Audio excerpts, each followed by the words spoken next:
¿Por qué un Dios que prometió bendiciones permitió que su pueblo elegido sufriera 400 años de esclavitud en Egipto? Esta pregunta, con frecuencia formulada por aquellos que buscan comprender el carácter de Dios y su plan divino, ha sido una de las más complicadas y enigmáticas desde el principio de los tiempos. ¿Cómo puede un Dios que promete bendición, libertad y prosperidad a su pueblo permitir que ese mismo pueblo pasara por una esclavitud tan cruel y duradera de 400 años? ¿No debería un Dios amoroso y justo haber intervenido inmediatamente para detener el sufrimiento de sus hijos elegidos? ¿Por qué Dios permitió que su pueblo viviera una tortura tan extensa y desgarradora? La respuesta a esta cuestión no se encuentra en una explicación simple de que los sucesos fueron una sorpresa o un error, sino en una reflexión más profunda sobre el carácter y el propósito divino. La esclavitud en Egipto no fue un accidente, ni una falla en el plan divino, sino una parte integral y necesaria del plan de redención de Dios. Un plan que se manifiesta a lo largo de los siglos no solo para Israel, sino para toda la humanidad. Dios, quien está más allá de nuestra comprensión, utiliza el sufrimiento y la adversidad como herramientas para cumplir sus propósitos más altos y para transformar a su pueblo, preparándolo para una redención global y eterna a través de Jesucristo. Al estudiar la historia de Israel en Egipto, podemos ver que Dios estaba cumpliendo un plan más amplio y más elevado que la simple liberación de su pueblo. Él estaba cumpliendo una promesa de redención, no solo para Israel, sino para la humanidad entera. Y estaba preparando el camino para la venida del Mesías que liberaría a la humanidad de las cadenas del pecado y la muerte. La promesa a Abraham, una visión profética y un plan divino más allá de los tiempos. Para comprender el propósito detrás de la esclavitud de Israel, es necesario mirar atrás a la promesa hecha a Abraham, ya que aquí es donde Dios deja claro que la historia de Israel no era una serie de sucesos aislados o improvisados, sino una parte fundamental de un plan eterno y divino que estaba cumpliendo a través de los siglos. En Génesis 15, Dios le hizo una promesa a Abraham sobre la prosperidad de su descendencia, una promesa que se dio en un momento de tensiones y dificultades en la vida de Abraham, aunque Abraham no tenía una idea completa de cómo se cumpliría esa promesa.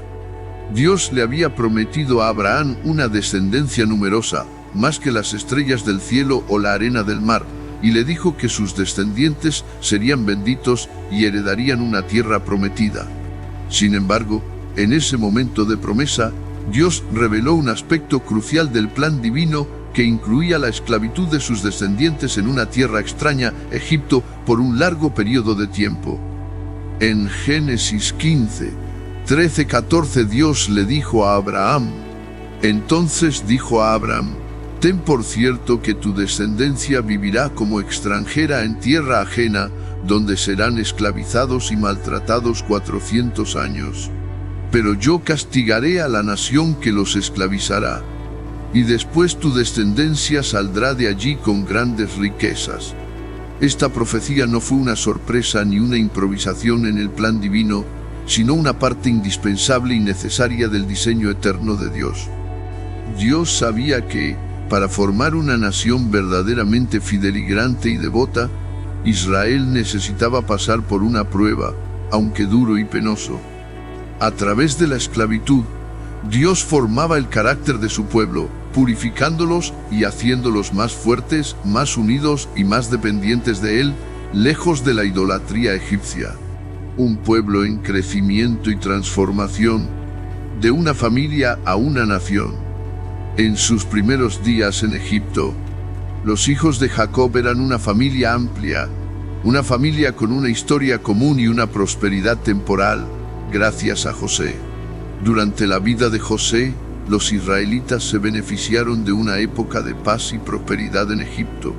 José, que había sido un líder en Egipto, le había ganado el favor del faraón, lo que permitió a la familia de Jacob establecerse en la tierra de Gosén, una zona fructífera y segura.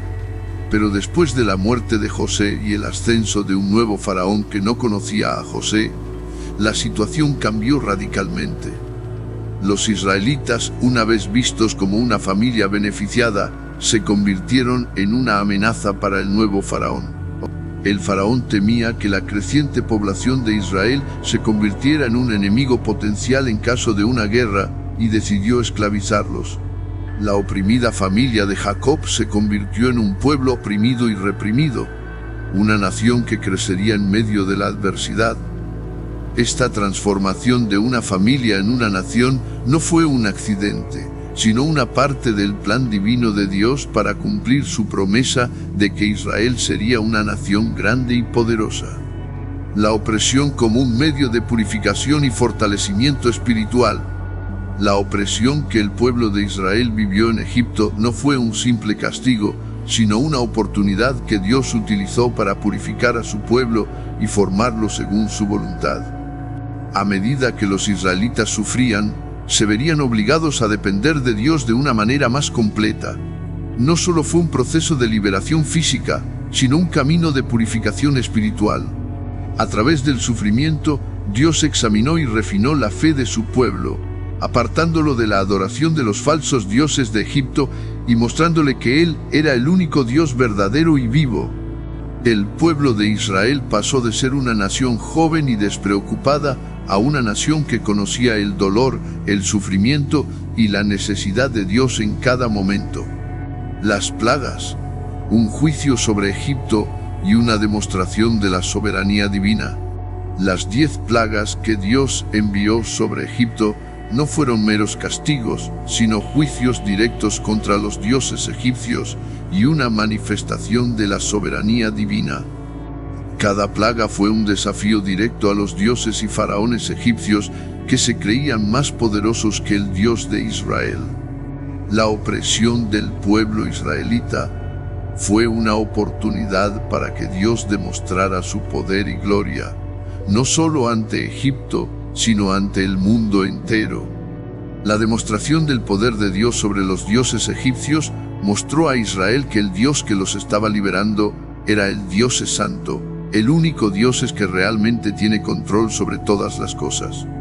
El cruce del Mar Rojo, liberación y gloria divina. Cuando Israel cruzó el Mar Rojo, Dios realizó un milagro sobrenatural que no solo les dio la libertad de la esclavitud, sino que simbolizó una liberación espiritual más grande. Al cruzar el Mar Rojo, Israel no solo se liberó físicamente de Egipto, sino que empezó un nuevo camino como una nación formada por Dios. Este acto maravilloso fue un paso fundamental en el cumplimiento de la promesa de Dios a Abraham y simbolizó la liberación espiritual de la humanidad a través de la obra redentora de Jesucristo. La ley en el desierto, una nación santa formada por Dios. En el desierto, Israel no solo recibió la ley de Dios, sino que se formó como una nación santa, separada para cumplir los propósitos divinos en la tierra. Dios les dio una ley que no solo era un código de conducta, sino una ley que debía cambiar sus corazones y traerlos a una relación más íntima y profunda con Él. Conclusión: Dios no se olvida de su pueblo. Al mirar la historia de Israel en Egipto, vemos que Dios no se olvidó de su pueblo, aunque parecía estar en el exilio y la opresión. Dios cumplirá sus promesas a su tiempo perfecto. La esclavitud y el desierto fue un periodo de transformación que culminó en una liberación gloriosa. Si estás pasando por una etapa de sufrimiento o de pruebas en tu vida, recuerda que Dios está con nosotros en el camino y nos prepara para cumplir sus propósitos eternos. Lo que parece una crisis, a menudo es una oportunidad de transformación y liberación.